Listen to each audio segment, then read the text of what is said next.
Let's get to the news, the dailies that we have for today. I have the daily graphic and I'll begin. It says here, Ghanaians pay last respect to J.B. Danko in Shebi. We have Bawumia touted government's achievements. Akumia tells critics. NDC running mate heats up. Nana Opoku Ajiman leads pack. Togbe Afede's name pops up. And we have a question here. It says, which region is the cleanest? And that's it for the front page of their daily graphic. And on the back page, we have fallouts of AFCON, diaspora players, and identity complexities. There's an interesting write-up there on the back page of their daily graphic. Yeah. All right. That's actually very interesting. Why do you call them diaspora players, though? Yeah, so a lot of them, I think what is referring to are those who are not born in Africa. Oh, right. Do you get it? Because a lot of parents have migrated and gave birth, as Ghanaians, they gave birth to Ghanaian kids, but not here. Right. You know, and some of them are the ones that are playing for various top clubs and then playing for some of the nations as well. Okay. Yeah. All right, so on the front page of the Ghanaian Times, we have review curfew in Nkwanta. Traders, residents appeal to government. Cybersecurity Authority cautions public against Valentine's Day fraud. President makes new appointments in prison service. Aftermath of fatal accidents, Minister cautions Ofankor and Sawam Road drivers against recklessness. Ex-President Mahama pushes for bipartisan parliamentary inquiry into Akosombo Dam spillage. All right. So I have the Chronicle, and it says here, Bawumia's new tax policy is good, says Association of Ghana Industries president. JM inaugurates Bato Phase 2 safe alternative housing for flood victims. We have here, Lands Ministry constructs new office complex for DVLA. It's a beautiful building there. Calvary Baptist Church, Accra, gets new senior pastor. And scripture for today on the front page of the Chronicle says here, Psalm 145 verse 4, one generation shall praise your works to another and shall declare your mighty acts. And that's what we have for the Chronicle newspaper. All right, so on the front page of the Daily Guide, one grabbed over Jirapa Dubai's owner's murder. And the big one here is LGBTQ bill, don't jail same-sex offenders, and that's by Afenyo Marking. I actually find this story interesting because, I mean, it has been making waves on social media when the news came out. And the feeling, some people are against it, but majority obviously are with it. And I understand what Afenyo Marking is saying. He's now proposing that, the jail term is just too much because the prisons obviously are not, they can't do anything for these people. They should find other ways of, if you want to punish them, you should find different ways of doing that. But I mean, I think the whole conversation about non-custodial sentences has been coming up, and the fact that we need to review the custodial sentences anyway because we don't have space in our prisons and we can't go endlessly building more prisons, right? So how do we manage our, judiciary so that we reduce the custodial sentences? And now you're coming to enact a new law that also has custodial sentences in it, right? So then it sort of, creates a whole, potential backlog of other, people that are just going to fill the prisons and all of that. It's just going to be too much, Well, the next one here, Bawumia running mate. Onyina sticks his neck out. And obviously there's a picture there of Dr. Mahmudu Bawumia and Apostle Opoku Onyina. And lastly here, Pentecost Anglican land dispute holds school project. Ooh. All right, so the Republic Press has these headlines. U.S. Embassy praises GJA for seeking justice for assaulted journalists. 3 die in a crash on Asamankase 2 in Sawam Road. We will not pay compensation to occupants of demolished temporary structures. This is coming from the roads minister. Jurapa Dubai boss killed. Very unfortunate story there. This weekend there was a number of very unfortunate stories. And this was one of them. Okay, the Jurapa Dubai boss sets up literally a beautiful facility in Upper West. It's basically like a tourist attraction for the Upper West, right? And then he gets an untimely murder. Very, very unfortunate day. Then we also have on the front page here the Access Bank founder. Yeah. His wife and his son confirmed dead in a helicopter crash. In California. Helicopter crash. Now, the uncanny similarity with Kobe Bryant. With Kobe Bryant, yeah. He was with his son. Kobe was with his daughter. Yeah. Helicopter crash, similar region. I think it was around the same region. Yes. And I think they were also going for the Super Bowl, right? Yes. Mm-hmm. Yeah, they were also going for the Super Bowl. I don't know whether it's the helicopters, it's the bad weather, it's the, they say bad weather is to blame, but it means that route is problematic. That route is problematic. Yeah, and I've also learned something, like when Kobe Bryant's on happened, his wife came out to say there's a rule that they have. He can fly with any of the kids or by himself, and then she does that at different times. But not together. Not together. Yeah. And I really wish that, the founder of Access Bank could have been like that. Now two parents gone, and what's going to happen to the children? Yeah. Very sad, very sad. There's actually some other news regarding another unfortunate story. I don't know if I can just quickly bring that up. It's actually also over the weekend, all right? Education Minister sympathizes with a Breed Girls family of student who passed away. Yes. Right? And this particular story is on citinewsroom.com. The student is Stacey Ochre.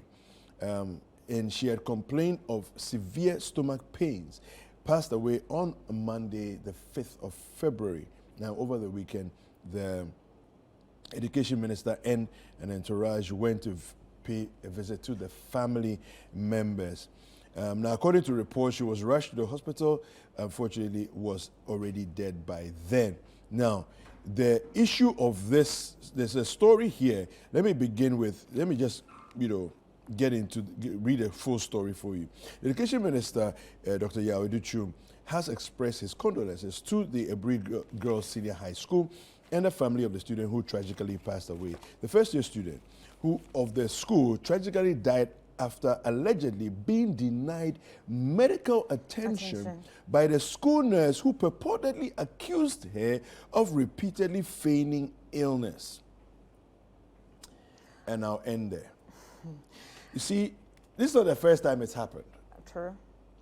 At least in the last year, we've done a story, similar story, on this show of somebody who was denied access to health care, a student, by some person who says you're pretending.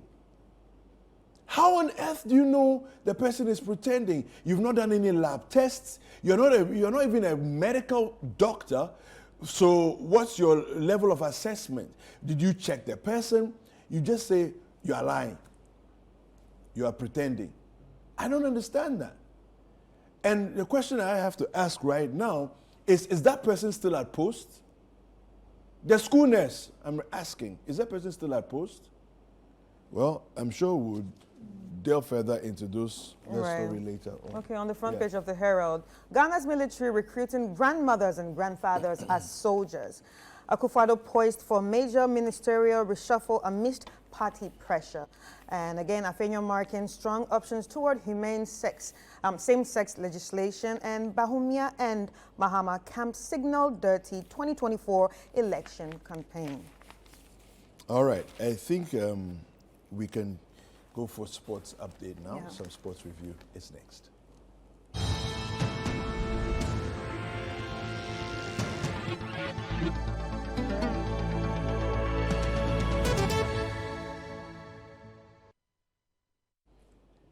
All right, now on the sports review, of course, you know we're going to begin with the AFCON. And so Cote d'Ivoire beat Nigeria 2-1 to win the 2023 AFCON in Abidjan last night. Now, Nigeria took the lead in the 38th minute through a Trust Ekong header to stun their home fans. However, the Ivorians fought back, and Frank Kessie, who, by the way, sounds Ghanaian, Frank Kessie, headed in an equalizer in the 62nd minute.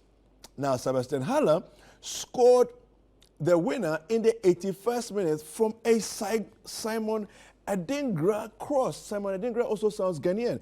Adingra. In the third and fourth place game. Well, yeah, Simon Adingra. Thank you very much for that assist. In the third and fourth place game played on Saturday, South Africa edged DR Congo 6-5 on penalties after the match ended goalless in regulation time. Now, the teams failed to find the net despite all their good efforts, and so the shootout was needed to find a winner. Now, South Africa came tops thanks to 2 saves from goalie Ronwen Williams. Ronwen is just an amazing goalkeeper. Yeah, and on the attempts from Chancel Memba and Meshak Elia to give the Bafana their first podium place since the year 2000. In terms of the personal awards, Nigeria's William Trust Ekong was named the tournament's best player, deservedly so, while Emiliano Nsue of Equatorial Guinea was the top scorer with 5 goals. Now, South African goalie Ronwen Williams was the tournament's best goalkeeper. Now, some Premier League on Citi news. Liverpool kept their place at the top of the Premier League table after they beat Burnley 3-1 on Saturday. Now, Diogo Jota put the Reds ahead, but Dara O'Shea leveled for Burnley. Now, Luis Diaz and Darwin Núñez scored in the second half to hand Liverpool the win on the day, when they set an Anfield record for the highest attendance to a league game. That's 59,896 people were at the game on Saturday. Now, Manchester City and Arsenal responded to Liverpool's win with victories of their own. On Saturday, Manchester City beat Everton 2-0 at the Etihad thanks to the returning Erling Haaland. Now, the Norwegian forward had been out for 77 days through injury, but did not show signs of rust as he fired home his first goal in the 70th minute and added a second 15 minutes later. Now, on Sunday, Arsenal got their biggest Premier League away win with a 6-0 thrashing of West Ham. Now, William Saliba, Bukayo Saka, Gabriel, Leo Trossard, and Declan Rice got the goals for the Gunners as they handed West Ham their joint heaviest league defeat. Tottenham got back to winning ways with a 2-1 comeback against Brighton. Pascal Gross put Brighton ahead with a first-half penalty, but Spurs fought back to win via goals from Pape Matar Sarr and Brennan Johnson. Now, Manchester United got for their third straight league win with a tough 2-1 away win at Aston Villa on Sunday. The Red Devils went ahead through Rasmus Højlund in the first half, but Douglas Luiz pulled Villa level in the second. Now, Scott McTominay came off the bench to head home the winner for Manchester United. Now, some final stories on the Euro. In the Euros, in Germany, Leverkusen stunned Bayern Munich 3-0 in Bundesliga's biggest match of the season on Saturday. Now, Josip Stanisic and Alex Grimaldo, as well as Jeremy Frimpong, got the goals for Leverkusen as they kept top spot and opened a 5-point gap on Bayern. Now, in Spain, Real Madrid hammered Girona 4-0 at the Bernabeu on Saturday. Now, Vinicius Jr., Jude Bellingham, and Rodrigo got the goals for Real Madrid, who stayed top of the league. And that's where we come to the end of Sports Review.